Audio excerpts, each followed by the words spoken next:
Yo, nakakita na ba kayo? Tanim na malunggay dito sa Canada.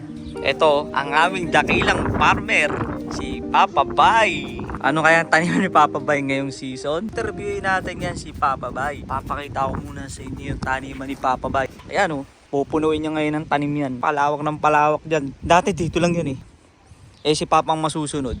Inaabot niya na. Every summer season kasi, di pinalalagpas ni Papa ang pagtatanim. Marami nang natanim sila Papa Bay dito. Hilig talaga niya magtanim kahit nang nasa Pilipinas pa sila. Ang maganda dito, kahit papano, ay di nabibili ng mga gulay kung meron naman silang tanim. Para makatipid na din, di ba? Tulad sa ibang lugar, nataas na rin kasi yung bilihin dito sa lugar namin. 3 buwan lang kasi ang tag-init dito. Pagkatapos nun, lalamig at snow na naman. Kaya dapat sulitin yung summer. Ayan na silang dalawa. Tol, anong masasabi mo sa tanim ngayon ni Papa? Bago natin ipakita malupit na tanim nito ni Papa Bay.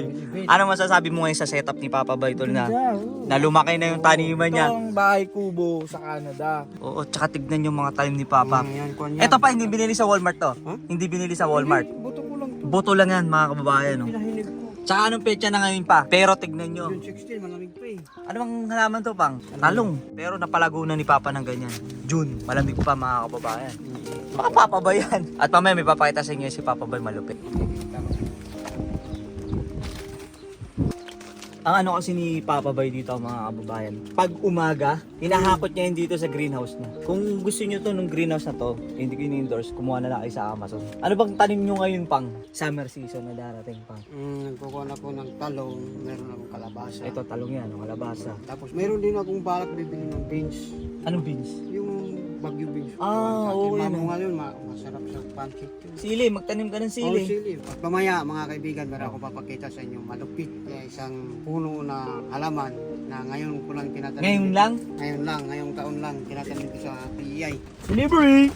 Tignan mo, biruin mo, nagkasya tayong 3 rito sa loob. At eto na nga, sinisimulan na naming hakutin yung mga tanim ni Papa Bay mula sa loob ng bahay. Medyo malamig pa talaga dito kasi pagkagabi, pinapasok niya yan sa loob ng bahay. Tapos katulad niyan, pag umaga, nilalabas niya na lang, inilalagay niya na lang ngayon sa greenhouse. Alam niyo na kung anong gamit ng greenhouse na yan. Para sa akin, napaka matrabaho tong trip ni Papa, pero tingin ko nag-i-enjoy naman siya. Sabi niya sa akin, exercise niya na rin yan. At eto na nga, mga kababayan, nilalabas na namin yung malupitang tanim ni Papa for this summer. Let's go! Uy, legal ba yan? Goods to Ito na yung mga source, Goods to boy! Goods na goods yan boy! Ang lago! Legal ba yan?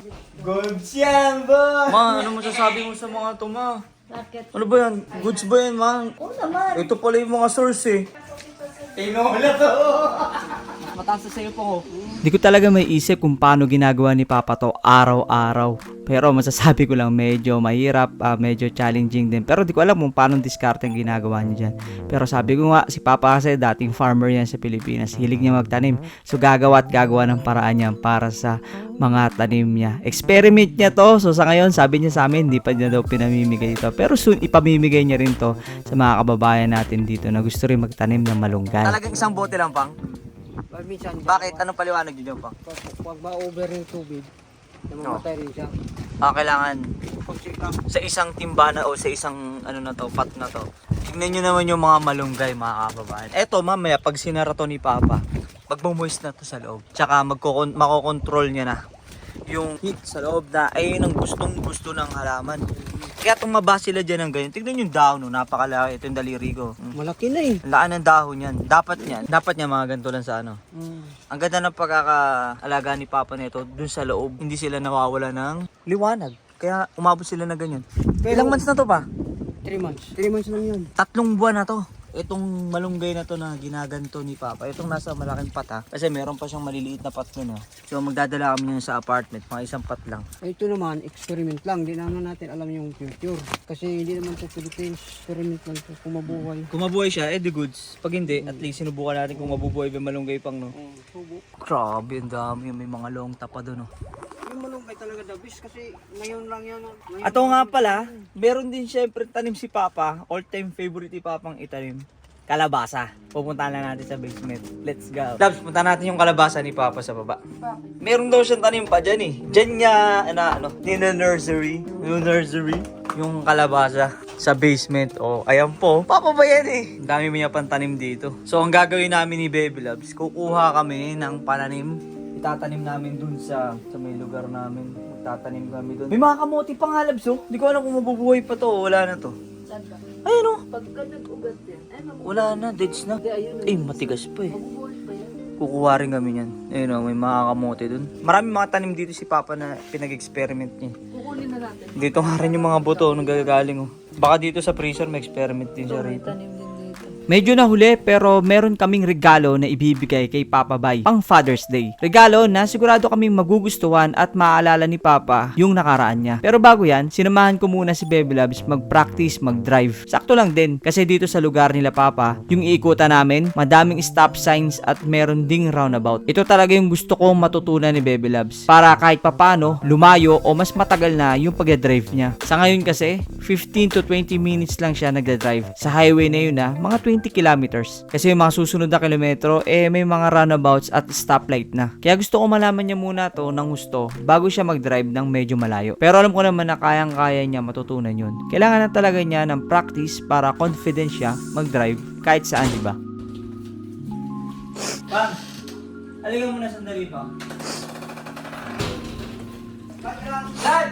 Pang, may bibigay sana ako. Oh!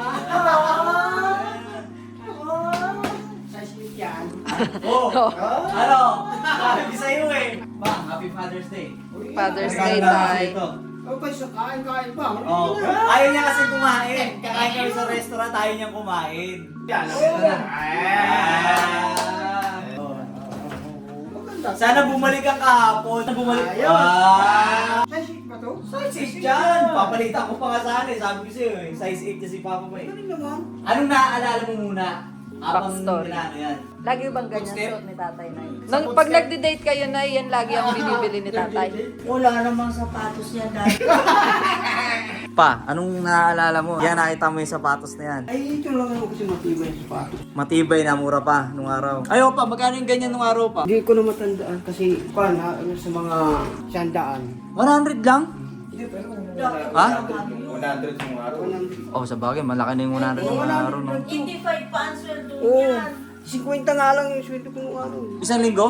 Hindi isang araw. Sakto to. Suotin mo pa yung isa pang, ilakad mo. Suotin mo yung isa. Ilakad mo. Sabi ko na magugustuhan ng Papa ba yan, Labs eh.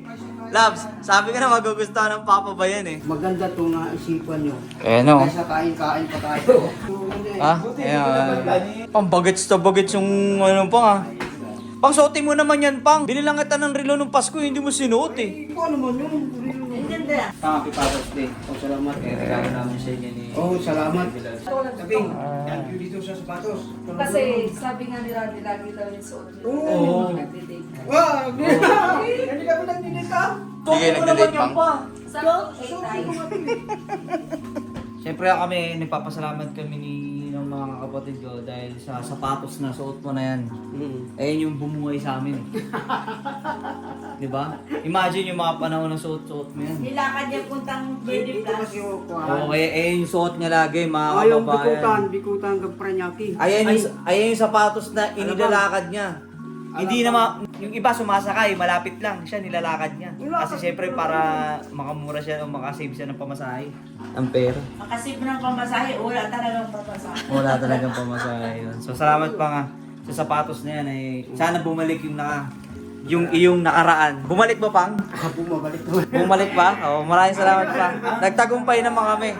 Nagtagumpay naman. Biruin mo, napakasimple lang ng regalo namin. Pero masaya na si Papa Bay doon. Hindi ko alam kung nakailang pares ng sapatos na ganito si Papa dati. Pero nakakasigurado ko na pudpod lahat yun para lang mabuhay kami. At oo nga pala, patungkol dito sa taniman ni Papa Bay, abangan nyo kung mabubuhay ba talaga yung mga malunggay at kung anong itsura ng taniman niya ngayong summer. At kung hindi pa nakakapag-subscribe ka ba, please subscribe at sa next vlog na lang. Stay safe and God bless. God first.